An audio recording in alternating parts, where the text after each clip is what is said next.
세 번째 공급의 이동을 발생시키는 요인은 해외 저축입니다. Foreign Saving이라고 부르기도 하고요. 해외 저축은 이제 대외 부문에서, 그러니까 뭐 국내가 아닌 이제 대외 부문 해외에서 유입되는 자금이라고 생각하면 되겠죠. 물론 당연히 이렇게 자금의 유입도 국내 실질 이자율의 변화와는 무관해야 됩니다. 이자율과 무관한 자금의 유입이라고 생각하셔야 돼요. 당연히 국내 금리가 높다면 대외 부문의 자금이 유입될 가능성이 높죠. 이제 그러한 변화, 이자율의 변화에 따른 자금 유입은 생각하지 않습니다. 왜냐하면 공급 곡선에는 이미 자금 공급 곡선을 우리가 우상향하게 표현을 했잖아요. 그 이자율이 상승하면 당연히 대외 부문에서의 자금도 유입이 되겠죠. 근데 그건 우리가 생각하지 않고 이자율과 무관하게 나타나는 자금의 유입이라고 할 수 있습니다. 그래서 국내에는 이제 자본금융 계정이라고 하는 것이 있는데, 뭐 국민소득 계정과 국민계정 혹은 뭐 국민소득 계정과 같이, 국민소득 계정은 이제 GDP를 추계하는 하나의 그 방법이라고 할 수 있고, 자본금융 계정이라고 하는 것은 국경을 넘는 투자와 대출에 대한 외화의 유출입을 집계한 것입니다. 그래서 이러한 통계 지표가 뭐 국내에 있으니까 자본금융 계정을 우리가 활용하면 해외 저축을 조금 더 명확하게 얘기할 수 있겠죠. 그래서 자금의 유입이라고 하는 것은 이제 자본금융 계정상의 해외 차입, 이제 외국에서 빌려오는 돈, 외국에서 돈을 빌렸으니까 외국에서부터 자금이 국내로 유입이 되겠죠. 그 다음에 국내 외국인 투자, 외국인들이 국내에 투자를 하는 경우니까 외국의 돈이 국내에 들어오는 것이고, 내국인의 해외 투자 회수, 외국에 투자했던 돈을 국내에 있는 사람들이, 여러분들이 외국에 투자했던 돈을 이제 회수하게 된다면 당연히 외국에 있던 돈이 국내로 들어오겠죠. 뭐 이런 것들을 간략하게 해외 저축이라고 부릅니다. 따라서 이렇게 해외 저축이 증가한다면 이건 이자율과 무관한 것이기 때문에 자금 공급이 증가하는 것이고, 따라서 공급 곡선은 오른쪽으로 이동하게 돼요. 공급 곡선이 오른쪽으로 이동한다면 당연히 장기 실질 이자율은 하락하겠죠. 네, 뭐 간단하게 그림으로 그려볼까요? 네, 이렇게 수요와 공급이 있습니다. 투자 함수라고 생각할 수 있고요. 공급 곡선은 우상향하게 그리면 되겠죠. 해외 저축이 증가한다면 이렇게 공급 곡선이 오른쪽으로 이동하는 것이고요. 증가. 그래서 장기 실질 이자율은 떨어지겠죠. 반대로 뭐 해외 저축이 감소한다면 외국에서 유입되는 자금이 전보다 줄어든다고 한다면 감소겠죠. 장기 실질 이자율은 상승하게 됩니다.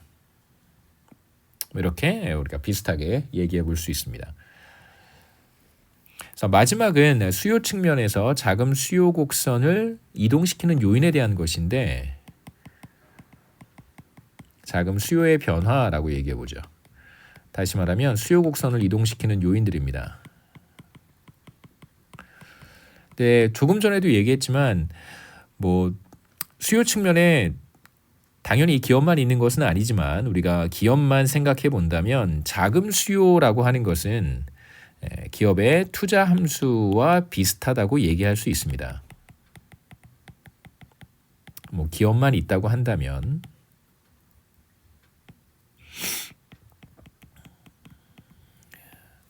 그래서 차입을 통해 죄송합니다. 투자 프로젝트를 실행하는 기업들의 의사결정 변화에 따라서 자금 수요 곡선이 이동하겠죠. 다시 말하면 자금 시장의 수요 곡선을 이동시키는 요인들은 바로 투자 함수를 이동시키는 요인과 거의 동일하다라고 얘기할 수 있습니다. 그래서 이자율과 무관하게 기업의 투자가 증가한다면 바로 이게 투자 함수를 이동시키는 요인들이죠. 수요 곡선은 오른쪽으로 이동하게 되고요. 반대로 이자율과 무관하게 기업의 투자를 감소시키는 것들이 있다면 그러면 그건 수요의 감소에 해당하고, 따라서 수요 곡선이 왼쪽으로 이동합니다.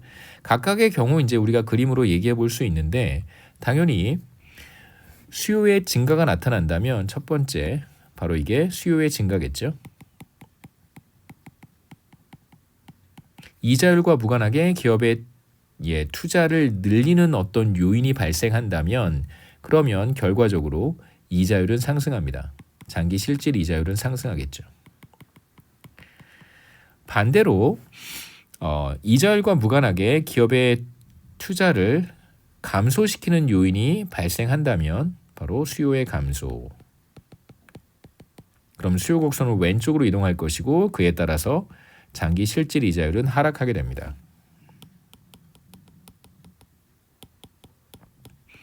그렇다면 아까도 얘기했지만 자금 시장의 수요 곡선을 이동시키는 요인은 무엇일까? 어떨 때 수요가 증가하고 어떨 때 수요가 감소할까? 바로 투자 함수와 밀접한 관련이 있을 테니까 투자 함수를 이동시키는 요인이 바로 자금 시장의 수요 곡선을 이동시키는 요인일 것입니다.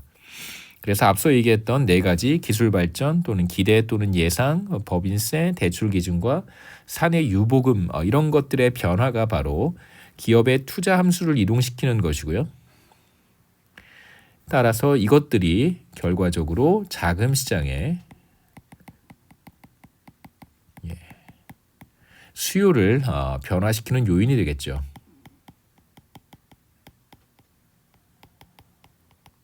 그래서 이렇게 우리가 정리해 볼 수 있습니다. 여기까지가 이제 26장 투자와 관련된 내용이고요. 이어서 7장, 27장, 28장은 스킵하고 우리가 29장입니다. 죄송합니다. 29장 경기 변동에 대한 이야기를 하도록 하겠습니다. 29장은 비즈니스 사이클스 경기 변동이라고 하고요. 뭐 다른 말로는 비즈니스 플럭추에이션스라고 부르기도 하고 뭐 다양한 이름들이 있습니다만 뭐 통상적으로는 비즈니스 사이클스라고 하는 용어를 가장 많이 사용합니다. 그래서 이제 26장부터 우리가 30장 그다음에 31장 계속 이어서 단기 거시 경제의 업앤다운을 보고 싶은 거예요. 그래서 우리의 관심사는 조금 전에 이야기했던 26장에서 봤던 장기 실질 이자율의 변화 이런 게 아니고요.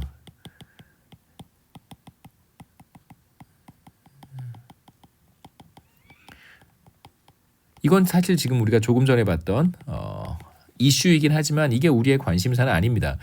우리의 관심사는 왜 우리가 실제로 관찰하는 이자율이 장기 실질 이자율로부터 벗어나는가에 대한 문제겠죠. 왜 이것으로부터 실질 이자율이 변화할까?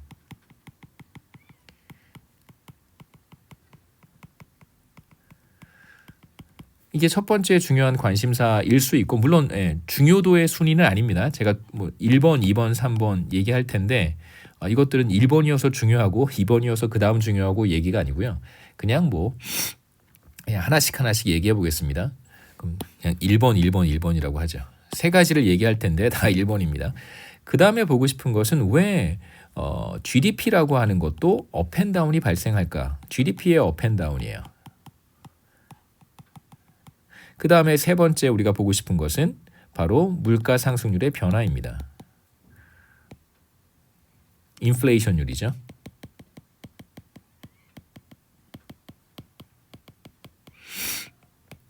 어떤 장기적인 추세로부터 이탈이 발생하는데 그 GDP도 어떤 장기적인 추세로부터 벗어나는 현상이 나타나고 물가 상승률도 실제로 중앙은행이 타겟으로 목표율로 제시한 2%로부터 업앤다운이 발생한단 말이에요.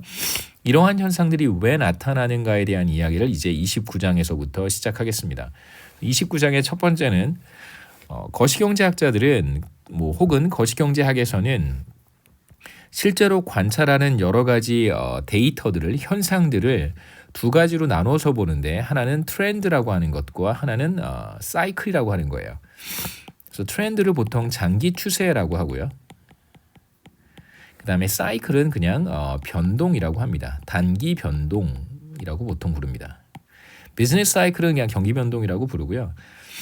실제로 거시경제학의 다양한 거시 변수들은 이자율, 그 다음에 GDP, 물가 상승률 이런 것들은 장기적인 추세를 갖기도 하면서 동시에 단기적인 변화를 보이기도 해요. 단기 변동. 그래서 모든 거시경제 변수들을 보통 거시경제학자들은 장기 추세와 단기 변동으로 나누어서 봅니다. 그래서 장기 추세를 결정하는 요인들이 따로 있고 단기 변동을 초래하는 요인들이 따로 있다고 봐요. 장기 추세에 영향을 미치는 게 따로 있고 단기 변동에 영향을 미치는 죄송합니다. 요인들이 또 따로 있습니다. 그 다음에 이제 두 번째 우리가 29장 두 번째에서는 경기 변동의 우리 에피소드들이 몇 가지가 있어요. 한국 같은 경우에는 IMF 경제 위기, 그 다음에 글로벌 금융 위기, 뭐 이건 뭐 세계 경제가 함께 겪었던 경기 침체이기도 하죠. 그 다음에 세 번째는 팬데믹입니다. 그래서 뭐 가장 최근에 여러분이 경험했던 경제 위기가 바로 팬데믹일 거고요. 여러분이 어렸을 때 아마 경험했던 게 글로벌 금융 위기, 그 다음에 여러분 태어나기 전에 부모님 세대가 겪었던 경제 위기가 IMF 경제 위기라고 할 수 있습니다. 물론 이 각각의 경제 위기는 그 특징이 다 달라요. IMF 경제 위기가 발생했던 이유와 이 경제 위기가 경제 전반에 미쳤던 어떤 그 특징들이 다 다릅니다. 이렇게. 하지만 서로 다른 그 경기 변동임에도 불구하고 어떤 공통적인 특징이 있는데 그 공통적인 특징을 찾아내는 것이 우리의 관심사겠죠. 사실 뭐 경영학과 경제학의 차이가 뭐냐라고 하는 질문을 누군가 던진다면 사실 경영학은 뭐 경영학에 많은 그 분야들이 있겠지만 대체로 그 특별한 사례들을 보는 것이 제가 봤을 때는 경영학의 주된 관심사라고 할 수 있어요. 사례. 그러니까 왜 IMF는 그런 독특한 그 어떤 경기 변동을 초래했느냐, 그 요인을 밝혀내는 것이죠. 글로벌 금융위기의 어떤 사례, 팬데믹의 사례, 그러니까 각각의 사례를 보는 것이 이제 경영학의 주된 관심사라고 한다면 경제학에서는 물론 각각의 사례를 보기도 합니다만 거시경제학에서의 관심은 이러한 독특한 서로 다른 경기 변동의 어떤 공통적으로 나타나는 현상, 공통점이 무엇이냐를 보는 것이 사실 이제 경제학의 주된 관심사라고 할 수 있겠죠. 그래서 경기 변동부터 시작을 하겠습니다. 비즈니스 사이클, 경기 변동은 일반적으로 경기 변동이라고 하는 것은 단기에 거시경제에 나타나는 크고 작은 주기적인 변화를 의미하고요. 구체적으로는 뭐 그냥 업앤다운이다라고 이제 보통 이야기하지는 않고 업앤다운을 경기 변동이라고 얘기하기도 하지만 보다 더 구체적으로 GDP의 변화를 가리키는 말입니다. 그래서 실질 GDP가 리얼 GDP죠. 실질 GDP가 장기 추세로부터 벗어나는 현상을 경기 변동이라고 불러요. 그래서 단기에 나타나는 현상이라는 것에 주목하셔야 되고 단기는 보통 2년에서 3년 정도의 시계 타임 호라이즌을 가리키는 말입니다. 미시경제학에서의 단기라고 하는 것은 뭐 고정 투입 요소가 존재하는 기간, 장기는 고정 투입 요소가 존재하지 않는 기간, 뭐 이렇게 구분하기도 하지만 거시경제학에서의 단기와 장기의 구분은 대체로 어떤 특정한 기간을 명시하는 경우가 훨씬 많습니다. 그래서 장기라고 하면 대체로 최소 5년, 10년 이상의 기간을 가리킵니다. 그래서 보통 5년 정도는 장기라고 부르지 않고요. 대체로 한 10년 이상 최소한. 그래서 20년, 30년, 50년, 100년 이런 기간을 보통 거시경제학에서는 장기라고 부르고 단기라고 한다면 뭐 짧게는 한 1, 2년, 길게는 3년에서 5년까지 5년 이내의 시기의 타임 호라이즌을 보통 단기라고 합니다. 그래서 2, 3년의 기간 동안 길어도 5년 이내의 기간 동안 거시경제에 나타나는 업앤다운인데 이게 무엇의 업앤다운이냐면 바로 GDP의 업앤다운입니다. 이제부터 우리가 보는 GDP는 다 리얼 GDP이기 때문에 제가 특별히 GDP를 가리킬 때 실질 GDP라고 얘기하진 않을 거예요. 우리는 이제 실질 GDP만을 봅니다. 그래서 지금부터 실질 GDP의 장기 추세와 추세 주변으로 벗어나는 업앤다운에 대해서 볼 텐데요. 업앤다운을 얘기하려면 벗어났다라는 얘기를 하려면 어디에서 벗어났는지를 얘기를 해야 되잖아요. 그렇기 때문에 추세부터 시작하는 것이 좋습니다. 그래서 추세를 우리가 먼저 장기 추세를 얘기를 하고요. 이어서 업앤다운에 대한 이야기를 해보죠. 간단하게 데이터를 먼저 보겠습니다. 우선 우리가 봐야 되는 것은 트렌드 그로스와 아웃풋 갭. 트렌드 그로스는 뭐 추세 성장이라고 직역하지 마시고요. 장기 경제 성장률이라고 보시면 됩니다. 또는 장기 경제 성장. 그다음에 아웃풋 갭, 이건 그냥 산출물 갭이라고 번역하기도 하지만 저는 보통 GDP 갭이라고 번역합니다. 또는 이게 바로 단기 GDP 이렇게 부르기도 해요. 장기 GDP가 있고 단기 GDP가 있는데 장기 GDP라고 하는 말은 잘 안 써요. 장기 추세라고 합니다. 그래서 이거에 대응되는 용어가 있다면 바로 GDP의 장기 추세고요. 그냥 장기 추세라고 하면 뭐 그냥 더 트렌드라고 하면 그게 GDP의 트렌드라고 사람들은 이제 이해하겠지만 뭐 다른 것들의 트렌드도 있을 수 있으니까 보통 구체적으로 GDP의 장기 추세라고 이야기하는 것이 좋습니다. 그래서 단기 GDP의 short run GDP고요. 영어로는 대응되는 개념이 바로 GDP의 장기 추세고요. 뭐 GDP 갭이라고 불러도 괜찮고 이게 바로 우리가 지금 봐야 되는 경기 변동이 되겠죠. GDP 갭을 또 다른 말로는 밑에다 쓰면 대응되는 개념이라고 생각할 수 있으니까 위에다 쓰겠습니다. 얘가 바로 경기 변동이에요. GDP 갭 혹은 경기 변동입니다. 우선 지난 60년 동안 1960년부터 이제 GDP 데이터가 공표가 됐으니까 1960년부터 현재까지 가장 최근까지 한국의 GDP를 보면 당연히 실질 리얼 GDP겠죠. 보면 당시에는 뭐 아주 뭐 낮은 수준이었습니다. 1980년만 해도 1980년 정도만 해도 한국의 GDP가 뭐 이거 1인당 GDP가 아닙니다. 전체 GDP입니다. 해도 뭐 한 200조 원, 300조 원이 채 되지 않았죠. 그렇죠? 그런데 그 이후에 가파르게 성장을 해서 70년대부터 사실 경제 성장이 눈부시게 나타났던 것은 이제 70년부터죠. 나타나기 시작해서 한 2000년 정도에 1000조 원의 GDP를 달성을 했고요. 그 다음에 이제 몇 년 전쯤에 팬데믹 기간 중에 한 2000조 원을 달성을 했고 지금은 2000조 원이 조금 더 넘습니다. 그래서 뭐 GDP가 뭐 정말로 세계 역사에 이런 경제 성장을 기록한 국가는 사실 거의 없습니다. 뭐 대만, 홍콩, 뭐 홍콩도 이제 맛이 갔으니까요. 뭐 대만, 일본, 일본, 대만. 그러니까 1950년 이후에 2차 세계 대전 이후에 이렇게 눈부신 경제 성장을 기록한 국가들은 사실 극소수라고 할 수 있죠.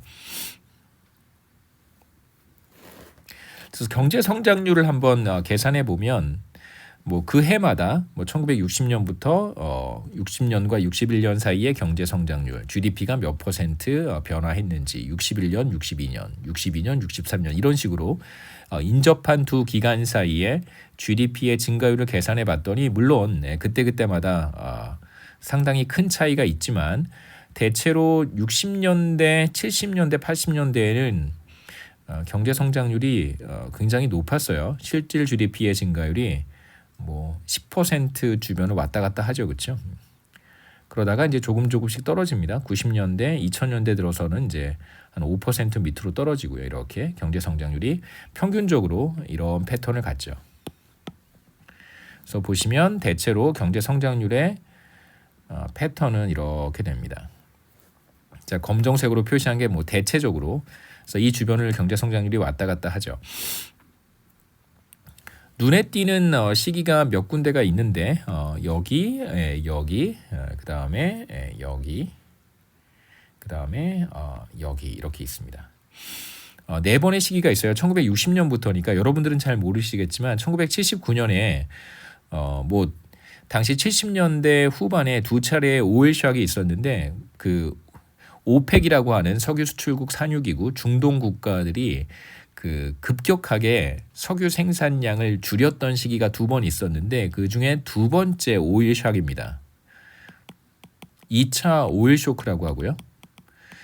2차 오일 쇼크가 한국 경제에 상당히 큰 타격을 줬어요. 그래서 그때 당시에 경제 성장률이 0보다 작으니까 마이너스 성장을 기록했고 그 다음에 이제 급격하게 경제 성장률이 하락했던 시기가 한 번 또 나타나죠. 이때가 바로 여러분이 한 번쯤 들어봤을 법한 IMF 경제 위기. 그 다음에 또 한 차례 경제 성장률이 크게 하락했던 시기가 있는데 이때가 바로 글로벌 금융 위기. 이걸 이제 영어로는 The Great Recession이라고 합니다. 당시의 경제 그 침체의 충격이 얼마나 컸었냐면 잘못하면 또 한 번의 대공황이 올 수 있다. 대공황의 100년 주기설 막 이런 이야기가 나올 정도로 그러니까 대공황은 1930년에 있었잖아요. 그래서 대략 한 80년 이후에 나타난 100년에 한 번쯤 나타나는 경기 침체, 심각한 경제 위기라고 생각해서 물론 잘 극복을 했습니다만 사람들이 이 시기를 The Great Recession이라고 불러요. 물론 당연히 대공황은 The Great Depression이겠죠. 그래서 네이밍을 그렇게 한 것입니다. 그러니까 대공황만큼의 심각한 경기 침체였다. 물론 대공황까지는 가지 않았지만 대침체라고 뭐 직역할 수는 있겠죠, 그렇죠? Great Recession 기간이었고요. 물론 이제 한국은 잘 대응을 해서 그 글로벌 경기 침체의 어떤 충격의 여파가 물론 크기는 컸습니다만 상대적으로 잘 방어했다라고 얘기할 수 있겠죠. 그 다음에 이제 가장 최근의 경기 침체는 경제 성장률이 마이너스를 기록했던 시기가 바로 팬데믹 기간입니다.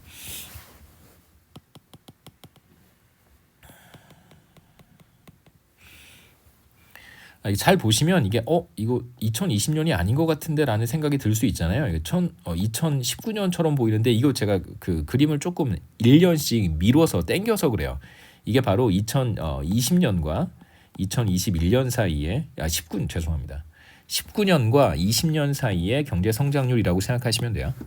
그래서 19년과 20년 사이의 경제 성장률을 2019년에다가 찍은 거예요. 뭐 1년씩 시기가 미뤄져 있다고 생각하시면 됩니다. 그래서 전체 기간 동안에 GDP의 증가율, 평균 GDP의 증가율을 계산해 보면 대략 한 7% 정도가 됩니다. 대단한 거죠, 그렇죠? 1960년부터 지난 한 65년, 60여 년의 기간 동안 GDP 연평균 GDP의 증가율이 7%였던 나라는 정말 전 세계에 찾아보기 어렵습니다. 그래서 물론 앞으로는 이러한 추세를 이어가기는 어렵겠습니다만 그래도 뭐 미국이라든가 주요 선진국과 같이 최소한 한 2%의 경제 성장률을 유지해 나갈 수 있다면 정말 좋겠죠. 바람입니다. 그 다음 그림은 분기 GDP를 그림으로 표현한 것입니다. 그래서 분기 GDP이기 때문에 분기는 1년에 4번 있잖아요. 1분기, 2분기, 3분기, 4분기. 그래서 3월까지가 1분기, 6월까지가 2분기, 4월부터 6월까지가 2분기, 7월부터 9월까지가 3분기, 10월, 11월, 12월이 4분기란 말이에요. 그럼 당연히 지금 이제 한국의 GDP가 한 2천조 원이 넘었어요. 그렇다면 이걸 4분의 1 하면 분기 GDP는 최소한 500조 원은 넘어야 되겠죠. 그렇죠? 그래서 가장 최근에 GDP는 500조 원이 넘을 거예요. 분기니까. 그러니까 4분의 1에 해당하잖아요. 1년 GDP의 4분의 1이니까 분기 GDP는 최근에 500조 원은 넘을 거예요. 그래서 최근에 보시면 분기 GDP가 당연히 한 500조 원을 넘습니다. 그래서 2020년에 GDP가 2천조 원이 넘었다고 했으니까 당연히 2020년 그 기간 동안의 분기 GDP는 대략 500조 원이 되겠죠. 그래서 분기 GDP는 대략 500조 원이 넘습니다. 당연히 먼 과거로 거슬러 올라가면 분기 GDP는 이것보다 훨씬 더 낮겠죠. 그러니까 편의상 제가 1990년부터 그림을 그렸습니다.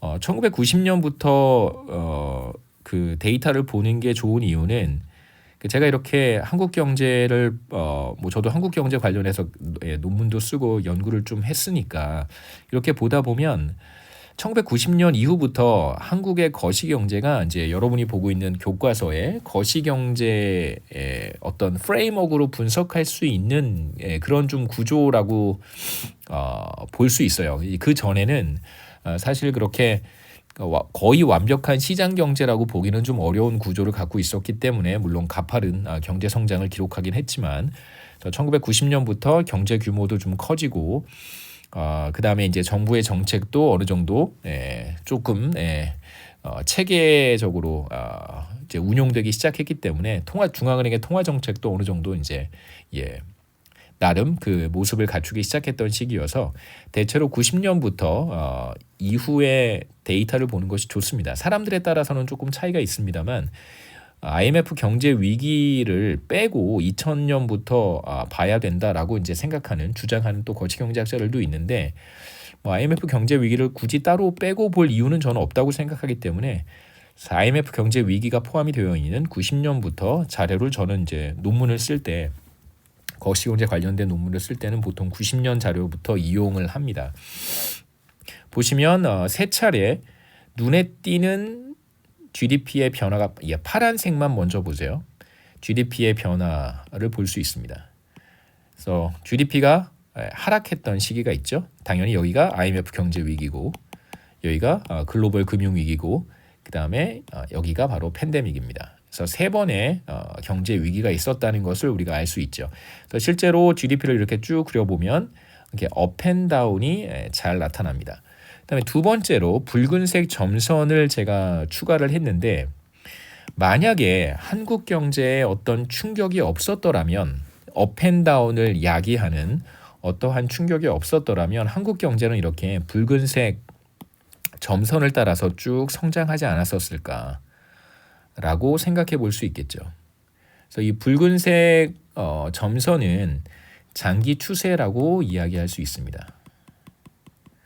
그러니까 외부적인 충격이 없었더라면 물론 제가 이 장기 추세에 대한 정의는 잠재 GDP, 포텐셜 GDP라고 해서 다음 슬라이드에서 정의를 소개를 할 텐데 우선 이 그림을 보면서 여러분이 한번 생각해 볼 수 있는 아이디어는 외부적인 충격이 없었더라면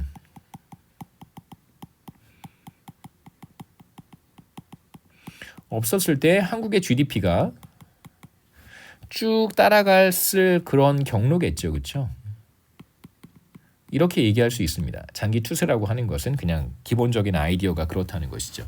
근데 문제는 뭐냐면 실제로 거시경제 내에 다양한 충격이 발생했기 때문에 그렇지 않았었더라면 달성할 수 있었던 혹은 따라갔을 그 경로, 그 패스를 따라가지 못하고 이제 업앤다운이 발생한다는 것입니다. 이렇게 업앤다운이 발생한 것이죠. 그래서 이 둘을 분리해서 생각해 보자는 거예요. 실제로 우리가 장기 추세라고 하는 것을 실제로 GDP가 다 관찰된 다음에 찾아볼 수 있겠죠. 실제로는 그렇게 장기 추세를 찾지만 거시경제학자들은 어떻게 보냐면 마치 이 장기 추세가 우리가 보지는 못하지만 원래 있었던 경로라고 생각을 해요. 그래서 외부적인 충격이 발생하지 않았었더라면 GDP는 이 붉은색 점선을 따라서 쭉 따라가야 되는데 실제로는 그러지 못했다라고 보는 것입니다. 자, 이제 붉은색 점선, 포텐셜 GDP 또는 트렌드 GDP, GDP의 장기 추세라고 여기 적어놨는데 포텐셜은 이걸 우리가 잠재 GDP라고 부르기도 합니다. 또는 붉은색이니까 붉은색으로 쓰죠. 잠재 GDP라고 써요. 불러요. 자, 그러면 잠재 GDP가 뭘 뜻하는지 한번 보시죠. 장기 경제 성장이란 잠재 GDP의 지속적인 증가를 의미하고요. 지금 포텐셜 GDP가 붉은색 점선이 지속적으로 증가하잖아요. 그게 바로 경제 성장을 의미하는 것입니다. 붉은색 점선이 쭉 증가하잖아요. 그렇죠? 다시 말하면 경제가 지속적으로 성장한다는 것입니다. 외부적인 충격이 없다면 매우 안정적으로 GDP가 증가했겠죠. 또는 경제가 성장했겠죠. 그래서 포텐셜 GDP라고 하는 것은 모든 투입 요소들을 완전 활용할 때 생산할 수 있는 GDP 수준을 의미합니다. 자본과 노동을 완전 활용했을 때 생산해낼 수 있는 GDP라고 하는 의미죠. 그게 포텐셜 GDP고요. 또는 장기 추세라고 불러도 괜찮습니다.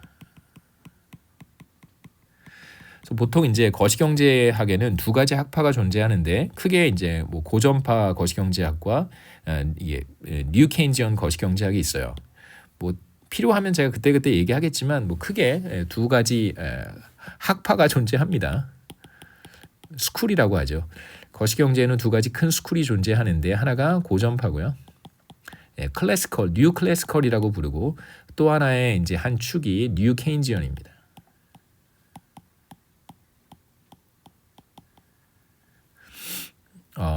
그래서 보통 고전파 그 거시경제 이제 어떤 학교 이제 학파가 주로 학교 중심으로 형성이 되어 있어요.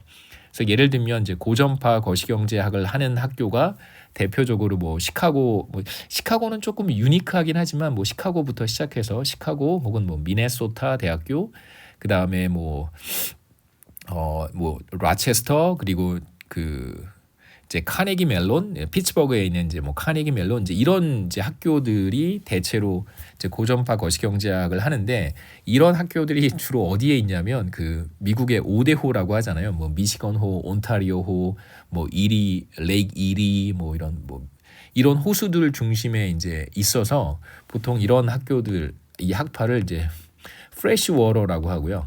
호숫가에 있으니까 프레시 워터 스쿨이라고 부르고 이제 반면에 뉴케인지언 매크로를 하는 학교들은 주로 어떤 학교들이냐면 뭐 하버드라든가 그다음에 뭐 MIT, 뭐 보스턴 이런 학교들이 이제 주로 뉴케인지언 매크로를 하는 학교들이에요. 근데 이런 학교들의 특징이 뭐냐면 이제 바닷가 동부 바닷가에 있어요. 그래서 이런 학교들의 특징 이런 학교들을 불러서 그냥 솔트 워터 뭐 이렇게 부릅니다. 바닷가에 있으니까. 그래서 뭐 이렇게 뭐 예, 몇몇 뭐 유명한 이제 거시경제학의 대가들이 뭐 이렇게 장난 삼아서 부르기 시작했는데 프레시 워터 스쿨, 뭐 솔트 워터 스쿨 뭐 이렇게 부르기 시작했는데 뭐 지금은 그냥 장난스럽게 이렇게 부르기도 합니다. 여하튼 두 개의 이제 학파가 있고 지금은 이게 뭐 학파 자체의 의미는 사실 뭐 제가 봤을 때 별로 없는 것 같아요. 저도 고전파 거시경제학 학교에서 공부를 했지만 이 두 사이에 사실 뭐 그 구분은 있어요. 구분은 있기는 있는데 근데 뭐 이게 고전파냐 뭐 뉴케인지언이냐 뭐 굳이 이렇게 나눈다기보다는 이쪽에 있는 사람들이 하는 거시경제학과 이쪽에 있는 사람들이 하는 거시경제학이 기본적으로 좀 달라요. 그러니까 다른 분야를 연구하는 것이죠. 좀 다른 분야입니다. 초점도 다르고 관심도 좀 다르고 그러니까 당연히 그렇다 보니까 사실 좀 논쟁도 있을 수 있고 뭐 이 두 학파의 역사는 꽤 깊습니다. 그러니까 1980년대까지 거슬러 올라가고요. 그러니까 70년대에 시카고 대학의 로버트 루카스가 Rational Expectation이라고 하는 그 사실 거시경제학의 어떤 혁명적인 그 연구 업적을 남기면서 물론 이제 로버트 루카스 혼자만의 업적은 아니고요.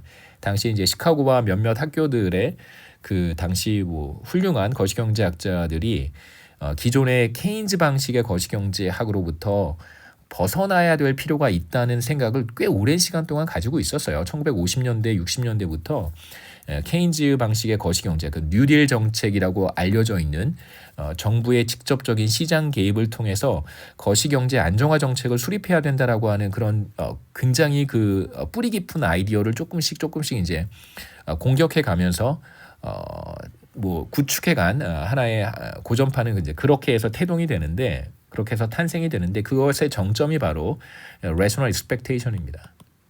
그러니까 Rational Expectation에서 사실상 이제 고전파 거시경제학이 탄생했다고 볼 수 있죠.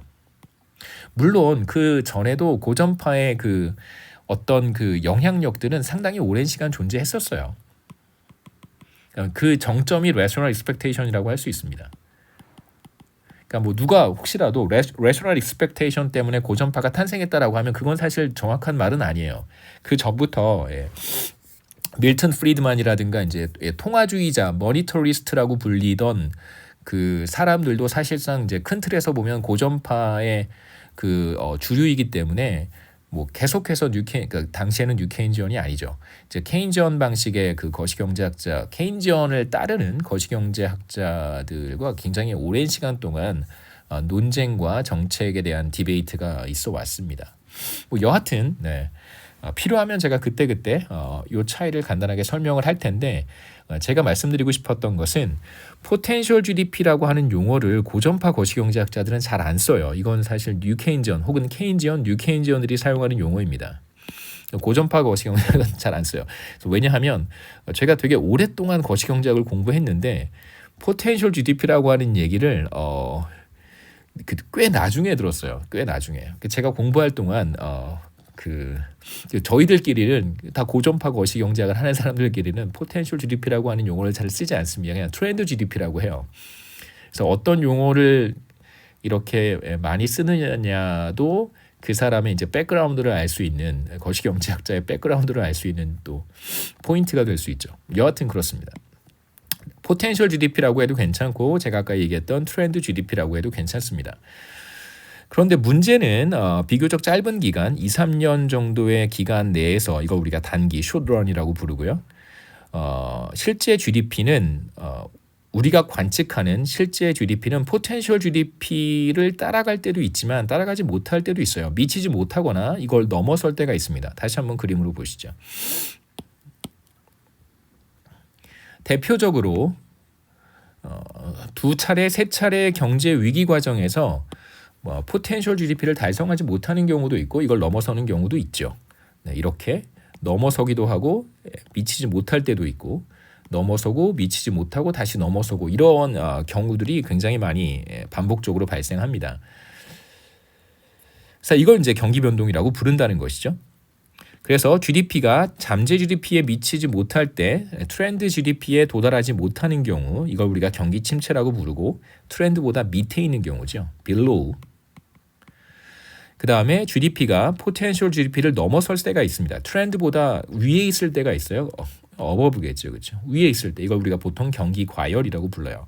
그래서 이와 같이 2, 3년 동안의 짧은 시계 동안 실제 GDP가 여기선 실질 GDP가 아니라 실제 GDP입니다. 당연히 이 GDP는 리얼 GDP고요. 액추얼 GDP라는 말은 우리가 실제로 관측하는 GDP라는 뜻입니다.